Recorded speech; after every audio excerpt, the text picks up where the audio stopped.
It's probably an understatement to simply say Debbie Reynolds was a big Hollywood star. Debbie's story was pretty much the quintessential rags to riches story. She was born into an impoverished family in Texas and rose to fame, starring in films like Unsinkable Molly Brown and Singin' in the Rain. She wasn't just a star on the movie screen either. Reynolds made quite the name for herself performing on Broadway alongside her daughter Carrie Fisher. Later on, she ended up in Las Vegas, where she opened up her very own hotel and museum. Reynolds was essentially a living relic of the golden age of Hollywood. She embodied Tinseltown's bygone set of values and ideals from that historical era. She also amassed a huge collection of priceless memorabilia that helped preserve the history of this culturally rich period. No mother wants to outlive their children. Sadly, this is sometimes a morbid reality that can't be prevented. In this video, we're going to present the theory that Carrie Fisher's death led to the death of her mother. We'll also try to do both actresses justice by celebrating the many accomplishments of their lives and careers. From El Paso to Miss Burbank. Debbie might have been one of the more influential figures from the golden age of Hollywood, but she hails from El Paso, Texas, a town far removed from the glitz and glamour of Southern California. She was born Mary Frances Reynolds in 1932. Her father was a carpenter and her mom was a homemaker who would do her neighbor's laundry to help make ends meet. Her family lived paycheck to paycheck and were just barely able to put food on the table. But despite how much they suffered financially, they always managed to pull through. The Reynolds family eventually moved to Burbank, California when Debbie was 5. Despite being poor, they somehow managed to keep afloat. Debbie attended Burbank High School and in 1948 was crowned the winner of the Miss Burbank Beauty Contest. After that, her life changed forever. Not long after the contest, Jack Warner extended to Reynolds a contract to work with Warner Brothers. They weren't the only studio either that was barking up her tree. MGM also had her in their sights. Hey, if you're enjoying this video so far, make sure you give it a like and subscribe to Factsverse if you haven't already. And stick around, we have a lot more about Debbie Reynolds and Carrie Fisher's death and how they were connected. MGM made her an offer she couldn't refuse. As legend goes, Warner Brothers and MGM supposedly performed a coin toss to see who would get the chance to offer young Debbie Reynolds her first Hollywood contract. Apparently, Warner Brothers was the winner.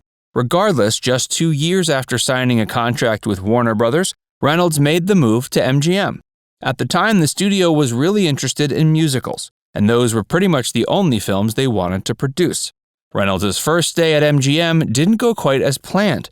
After entering the studio's gates, she ran into Clark Gable, who welcomed her into the studio by informing her he was quitting. After transitioning to MGM, Reynolds recorded a hit single, Abba Dabba Honeymoon, which was featured in her 1950 film 2 Weeks with Love. The track made its way to the top of the Billboard charts, where it peaked at number 3. The record even went gold. Unprepared for just about everything. Debbie Reynolds' biggest and most prestigious role was probably playing Kathy Selden in Singin' in the Rain. Even though she seemed perfect for the part and executed her lines and moves perfectly alongside co-star Gene Kelly, in reality, when she was offered the part, she was woefully unprepared. She had zero experience with dancing and choreography, and she hadn't ever even been kissed before. When MGM's Louis B. Mayer informed her she would be co-starring with Kelly in the musical, all she said was, "Yes, sir." Hoping it would help prepare for the role, Reynolds went on a date with Hugh O'Brian, who guided her through her first kiss. But that was just one of her problems. Keeping up with the physical demands of starring in that film was almost too much for her. She later admitted 2 of the most painful things she ever experienced in life were childbirth and Singin' in the Rain. Her marriage to Eddie Fisher was no walk in the park. Throughout her life, Reynolds was married 3 times, but it's her first marriage to Eddie Fisher that's one of the most fascinating. At first, it seemed like the 2 Hollywood elites were perfectly made for each other. They were both exceptionally talented and attractive stars who the press loved to snap photos of whenever they went out onto the town. When they got hitched in 1955 and subsequently welcomed 2 children into the world, they became an embodiment of the all-American family, at least on paper. Reynolds and Fisher were both pretty good friends with Elizabeth Taylor and her husband, Mike Todd. After Todd passed away, Fisher went over to Elizabeth's house to offer his condolences and companionship to his mourning friend. But what might have started off as innocent quickly turned into a full-fledged romantic relationship. Reynolds ended up divorcing Fisher over it, and he lost his show. Instead of sweeping the whole situation under the carpet, MGM put Fisher's infidelity on the front page of every magazine and newspaper. This only added insult to injury to Reynolds, who was already struggling with heartache that Fisher left her with. Sin City, baby. Reynolds was clearly one of Hollywood's shining stars, but as a new era of filmmaking took hold in the late 60s and 70s, she and other once popular actors fell out of favor. After finding it more difficult to score roles on the big screen, Reynolds shifted to Broadway. She debuted in the Broadway revival of Irene in 1973 alongside her daughter, Carrie. Reynolds earned herself a Tony nod for her performance, and the production broke weekly gross records for musicals at the time.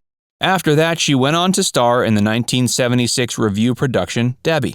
From there, she wanted to expand her horizons a bit, so she opened up a dance studio in North Hollywood in 1979 and produced an exercise video in the 80s. In 1993, she opened up the Debbie Reynolds Hotel and Hollywood Movie Museum in downtown Las Vegas. She performed at the hotel 5 nights a week between 1993 and 97. Visitors to the museum portion got the chance to see her extensive collection of rare Hollywood memorabilia. You could go there and see things like Gene Kelly's dance shoes from Singin' in the Rain or the actual ruby red slippers featured in The Wizard of Oz. Sadly, the museum shut its doors for good in 1997, and Reynolds was forced into filing for bankruptcy. More trouble in paradise.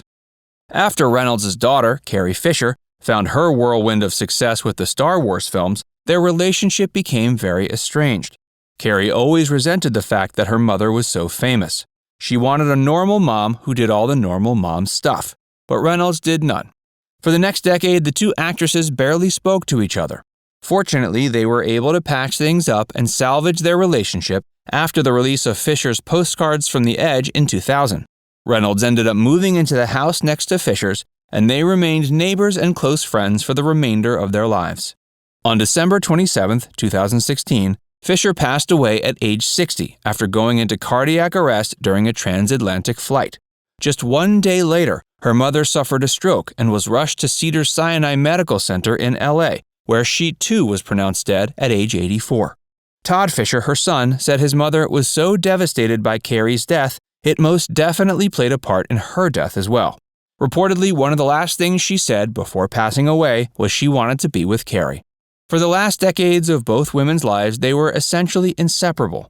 After setting aside their differences and burying the hatchet, their relationship flourished like never before. Even though their deaths were untimely and tragic, it's still beautiful they were able to rekindle their relationship in the end. So what do you think? Do you think Debbie's death was correlated to Carrie's, or do you think it was just an awful coincidence? Let us know what you think in the comment section below. And before you go, make sure you give this video a like and subscribe to Facts Verse if you haven't already. Click the bell icon to stay updated on all our latest content.